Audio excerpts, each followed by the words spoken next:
ये सवाल कि भाई जो बैंक ने ब्याज खाते में ब्याज को मूलधन बना लिया है, वो नया रुपया बनाता है कि नहीं बनाता है, पहले तो यही बता दे।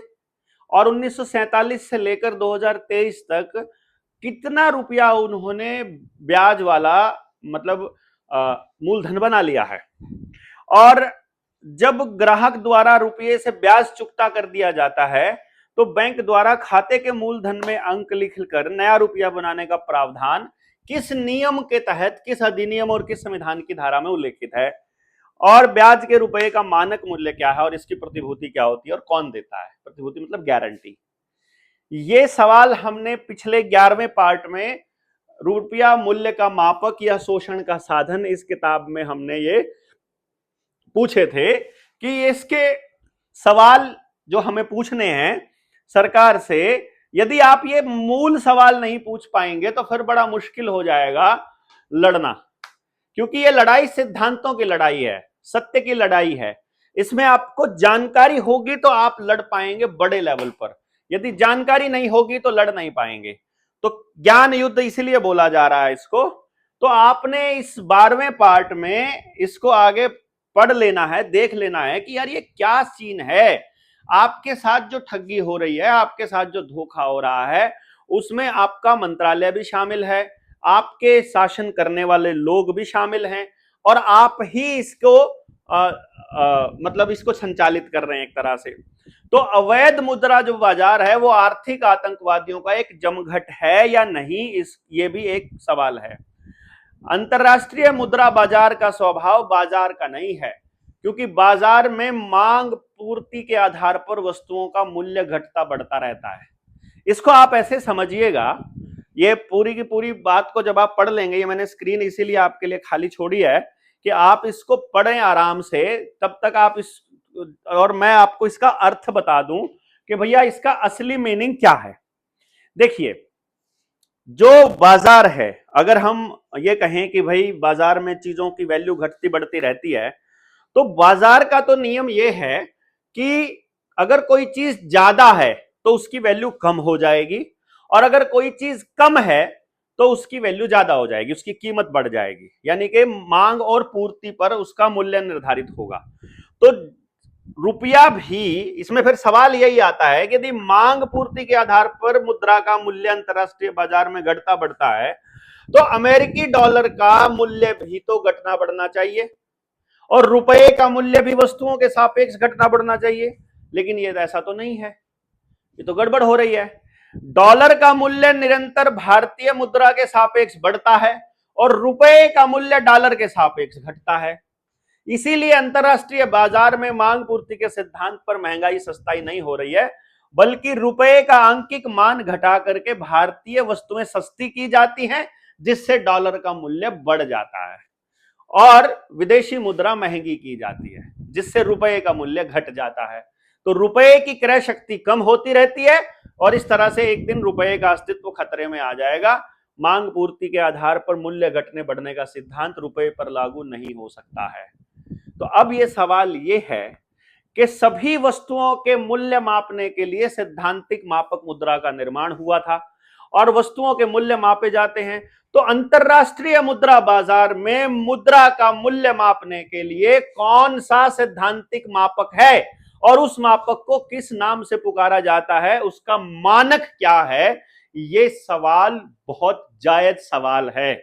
यदि अंतरराष्ट्रीय चोरों के गिरोह से आपको लड़ना है तो आपके दिमाग में यह सवाल बिल्कुल होना चाहिए कि मुद्रा बाजार में मुद्रा का मूल्य मापने के लिए कौन सा सैद्धांतिक मापक है और इस मापक को किस नाम से पुकारा जाता है, उस मापक का मानक क्या है, स्टैंडर्ड क्या है। ये फिर जानकारी वर्मा जी ने मांगी दिनांक 26/10/2015 को सूचना के अधिकार के अंतर्गत, और ये दिया हुआ है हमने किताब के अंदर आरटीआई। और इसमें सवाल ये था, यही जो आप आगे है, तो उस सवाल के ऊपर जो जवाब आया उसमें ये आया, आधा अधूरा जवाब। वो ये था कि अंतर्राष्ट्रीय स्तर पर भारतीय रुपये का मूल्य विदेशी मुद्रा बाजार में मुद्रा की मांग और पूर्ति पर निर्भर है। रुपये के अंतर्राष्ट्रीय मूल्य को मापने का कोई विशिष्ट मापक नहीं है और भारतीय रिजर्व बैंक में लागू रुपए के अंतरराष्ट्रीय मूल्य निर्धारण नीति के बारे में विवरण नीचे लिंक पर आधारित है। और लिंक में कोई जानकारी नहीं थी, किसी अधिकारी का नाम नहीं था, कौन उसको संभालता है, किसने नीति बनाई, कुछ नहीं पता, कोई आदेश नहीं था।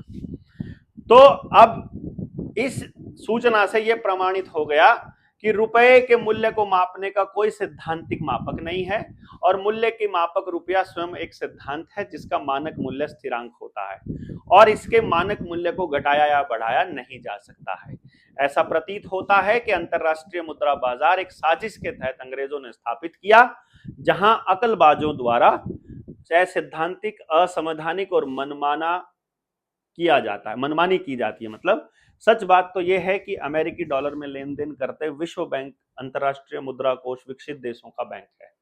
यानी ये जो वर्ल्ड बैंक है इसी का है अमेरिकी डॉलर, और अमेरिकी डॉलर की अगुवाई में वैश्वीकरण के नाम पर आर्थिक साम्राज्यवाद को बलात् थोपते भारत का शोषण कर रहे हैं। इसलिए अंतरराष्ट्रीय बाजार आर्थिक साम्राज्यवाद का पर्याय है, यदि हम इसको ऐसा कहें। इस तरह अमेरिकी डॉलर भारतीय बाजार में अजगर की तरह मुंह फैला रुपया ही नहीं बल्कि संपूर्ण जैविक संसाधनों को निगलता जा रहा है। हमारे जो संसाधन हैं उनको निगलता जा रहा है।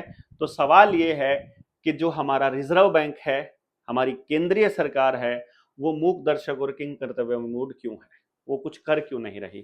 क्या भारतीय रिजर्व बैंक केंद्रीय सरकार रुपए का संचालक नहीं है? क्या अंतरराष्ट्रीय बाजार रुपए का संचालक है? यानी कहने का मतलब यह है कि भाई हमारे वाली सरकार है ना इसका संचालक, तो अंतरराष्ट्रीय बाजार के हिसाब से कैसे तय हो रही है इसकी वैल्यू, जिसके विनिमय दर पर रुपए का डॉलर में भारतीय रिजर्व बैंक विनिमय करता रहा है। तो अंतरराष्ट्रीय बाजार में रुपए की क्रय शक्ति जो है वो कमजोर होती जा रही है। क्या भारतीय रिजर्व बैंक दोषी नहीं है? और यदि जवाबदेह जिम्मेदार नहीं तो इसका जिम्मेदार जवाबदेह दोषी कौन होगा? जिम्मेदार, जवाबदेह और दोषी कौन है? यदि हमारे रुपए की वैल्यू घटाई जा रही है और योजनाबद्ध घटाई जा रही है तो फिर इसका जिम्मेदार कौन है? सवाल ये है। क्या अंतरराष्ट्रीय मुद्रा बाजार जिम्मेदार होगी? अमूर्त रूप में बाजार का कोई मूर्त रूप नहीं होता, तो अंतरराष्ट्रीय मुद्रा बाजार का मूर्त रूप क्या होगा? यानी कहने का मतलब है बाजार है, बोला बाजार तो जिम्मेदार नहीं हो सकता। कोई व्यक्ति, कोई ऑफिस बेयरर, कोई नीति निर्धारक, कोई तो होगा ना। तो ये कौन है जिस पर जवाबदेह की जिम्मेदारी बनेगी? यदि अंतरराष्ट्रीय बाजार में इसके लिए कोई जिम्मेदार जवाबदेह नहीं हो सकता तो अंतरराष्ट्रीय मुद्रा बाजार गैर जिम्मेदार, फ्रॉडिया, लुटेरा, दलाल और शोषणकर्ताओं का जमघट नहीं है तो वो क्या है? बताओ, आप ही बता दो। अगर उसका कोई व्यक्ति ही नहीं है, वहां कोई संभाल ही नहीं रहा है, तो वो कौन है फिर? और जिसके नक्शे कदम पर चलता भारतीय रिजर्व बैंक और केंद्रीय सरकार का क्या मानसिक दिवालिया नहीं हो गई है? यानी कि ये मानसिक दिवालिया नहीं हो गए हैं क्या? यानी इनके पास अकल ही नहीं है इतनी? और क्या यह देशवासियों के साथ विश्वासघात या गद्दारी नहीं है? यदि नहीं है तो कैसे नहीं है? और यदि गद्दारी है तो कमेंट में लिखकर बताइए कि ये जो रिजर्व बैंक है ये गद्दारी कर रहा है, केंद्र सरकार देश की जनता के साथ गद्दारी कर रही है। ये आपको बताना पड़ेगा, बोलना पड़ेगा। ये सारा खेल आपके भरोसे पर चलता है। यदि आपने अपना भरोसा वापस ले लिया तो ये लोग सुधरना चालू हो जाएंगे। अगर आपने इनकी उल जुलूल हर चीज के ऊपर यदि बोलना शुरू नहीं किया तो ये मनमाने ढंग से कुछ भी थोपते रहेंगे। किसी भी मुद्रा की मजबूती, विश्वसनीयता और स्थायित्व सोने पर निर्भर करती है, और मुद्रा में सोने की मात्रा है जो सैद्धांतिक रूप से एक स्थिर अंक होता है। उसमें सोने की मात्रा घटाने, बढ़ाने, विकृत करने को कूटकरण या अवमूल्यन कहते हैं। यदि मुद्रा में सोने की मात्रा निरंतर घटती रहे, उस पर नियंत्रण ना किया जाए तो मुद्रा की विश्वसनीयता पूर्ण तरह से समाप्त हो जाती है। अर्थात द्रव्य के रूप में सोने की मात्रा मुद्रा का प्राण है, जिसे मूल्य का मापन होता है, जिससे मूल्य का मापन होता है। यह समझना है आपको।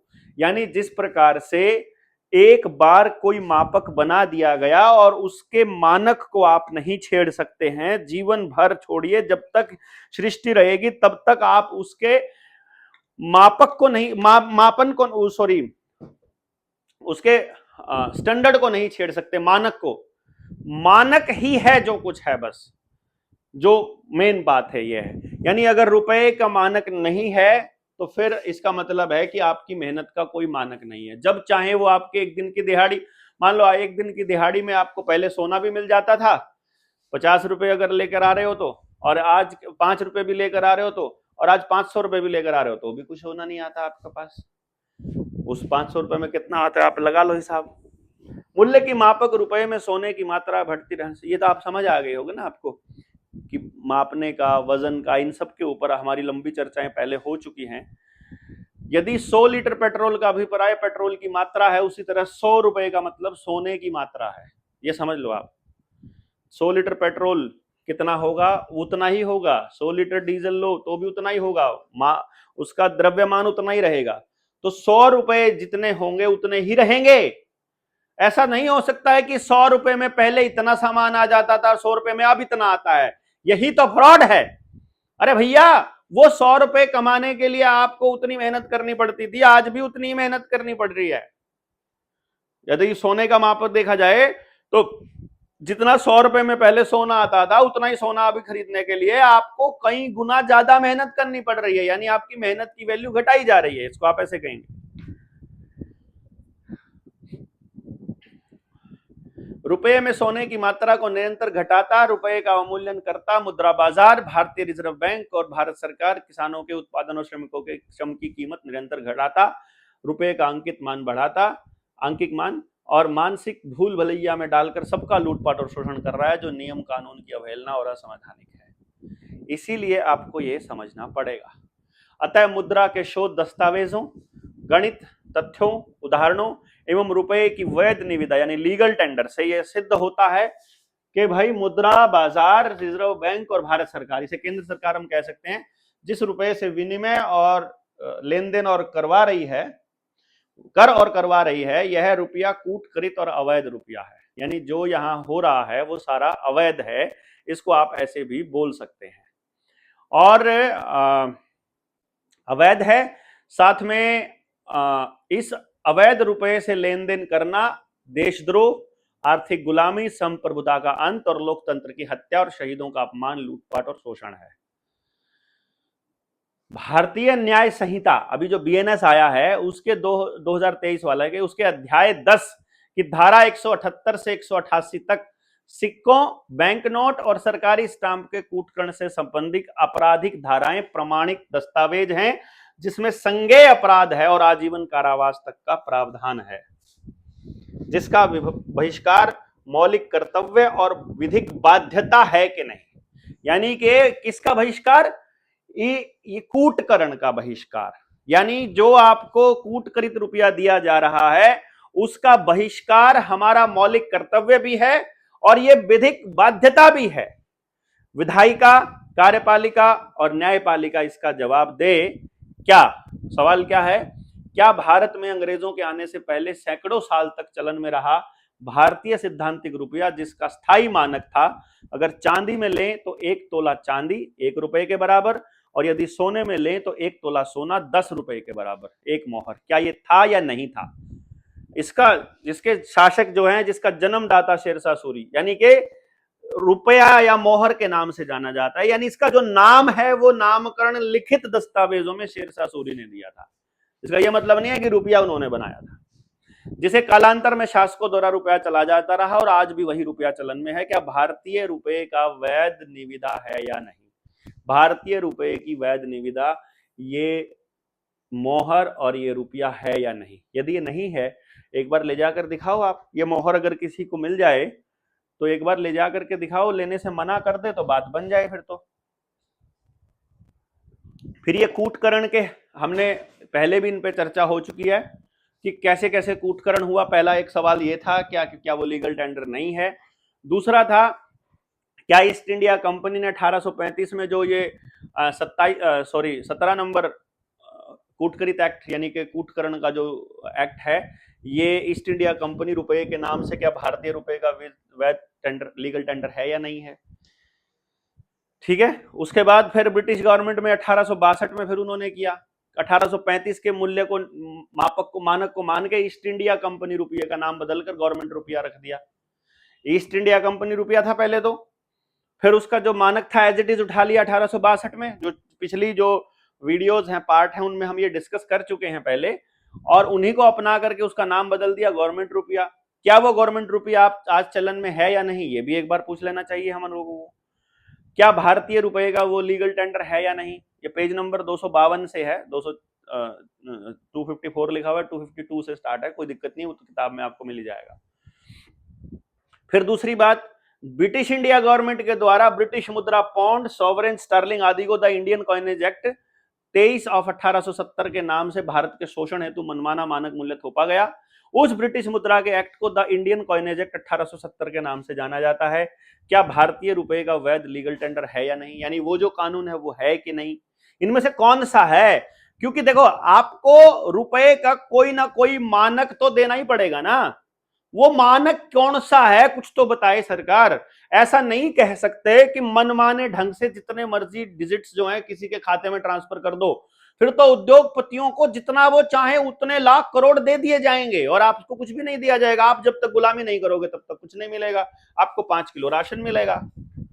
तो फिर 1906 का एक्ट है जो, और ये जितने पुराने एक्ट थे जो मैंने अभी अभी बोले हैं, उनका पूर्व के एक्ट के भार, मानक और मूल्य का अनुमोदन करते हुए जो का तो अपनाकर पास कर दिया गया। द इंडियन कॉइनेज एक्ट 1906 के नाम से जाना जाता है। वो है या नहीं वो लीगल टेंडर भारत के रुपए का, ये भी सवाल है। अगला सवाल ये है कि जो उस टाइम पर शोषण में कूटकरित रुपया जब हुआ, जो सुभाष चंद्र बोस जी के बारे में बात हुई है पहले, और जो नेताजी ने 5 अप्रैल 1944 को आजाद हिंद बैंक की स्थापना की थी, जिसका मानक मूल्य भारतीय रुपए सहित दुनिया के लिए आजाद हिंद बैंक द्वारा जारी किया गया था, उस रुपए को 12 स्वतंत्र राष्ट्रों द्वारा मान्यता आज भी प्राप्त है, जो प्राकृतिक न्याय के सिद्धांत पर आधारित है, जो वर्मा विधि द्वारा रजिस्टर्ड है।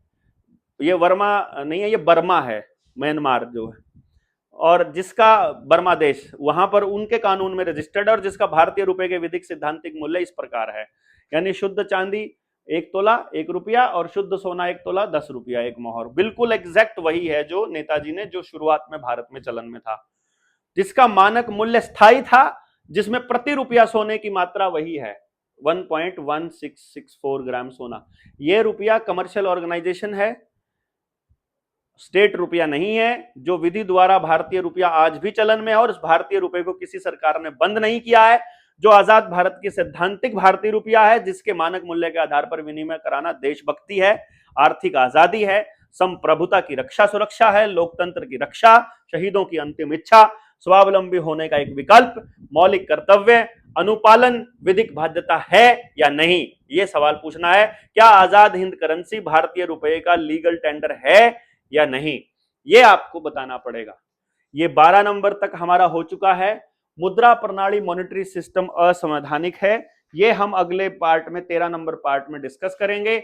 और शेयर कर दीजिए, ज्यादा से ज्यादा लोगों तक पहुंचाइए। आपका बहुत बहुत धन्यवाद। जय हिंद, जय भारत।